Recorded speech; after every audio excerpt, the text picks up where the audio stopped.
మహానటుడు Akkineni Nageswararao మనవడిగా, star hero Nagarjuna మేనల్లుడిగా Sumanth జనం ముందు నిలిచారు.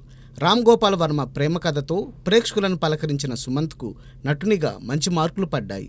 అయితే ఆశించిన కమర్షియల్ సక్సెస్ రావడానికి 5 ఫ్లాపుల తర్వాత సత్యం సినిమా దాకా ఆగాల్సి వచ్చింది. సత్యం సినిమా మంచి విజయం సాధించడంతో ఒక్కసారిగా సుమంత్ వైపు అందరి చూపు పారింది. తరువాత గౌరీ, ధనా 51, మహానంది, గోదావరి చిత్రాలలో కథానాయకునిగా సుమంత్ అభినయం ఆకట్టుకుంది. ఆపై కొన్ని విజయాలు, మరికొన్ని పరాజయాలు చూస్తూ సుమంత్ జర్నీ సాగింది. ఆ పయనంలోనే ప్రేక్షకులను మురిపించారు సుమంత్. ప్రేమ కథతో జనాన్ని పలకరించిన సుమంత్ ఆపై 10 ఏళ్ల పాటు బాగానే నెట్టుకు వచ్చారు. కానీ ఆ తరువాత నుంచి సుమంత్ సినిమాలు అంతగా అలరించలేకపోయాయి. ఓవైపు తాత, మరోవైపు మేనమామ సుమంత్కు అండగా నిలిచినా ఎందువల్లో ఆయన చిత్రాలు ముందులా మురిపించలేదు. సుబ్రహ్మణ్యపురం చిత్రంతో సుమంత్కు కాసింత ఊరట కలిగింది.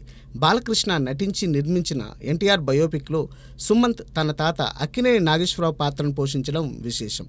ఇతర హీరోల చిత్రాలలో కీ రోల్స్లోనూ ఆకట్టుకునే ప్రయత్నం చేస్తున్నారు సుమంత్. ధనుష్ హీరోగా రూపొందిన సార్ సినిమా మంచి విజయం సాధించింది. ఈ చిత్రం తమిళ, తెలుగు వెర్షన్స్లో సుమంత్ నటించి ఆకట్టుకున్నారు. అనగనగా ఒక రౌడీ అనే చిత్రంలో సుమంత్ నటిస్తున్నారు. రాబోయే సినిమాలతోనూ తనదైన బాణి పలికించేందుకు సుమంత్ తపిస్తున్నారు.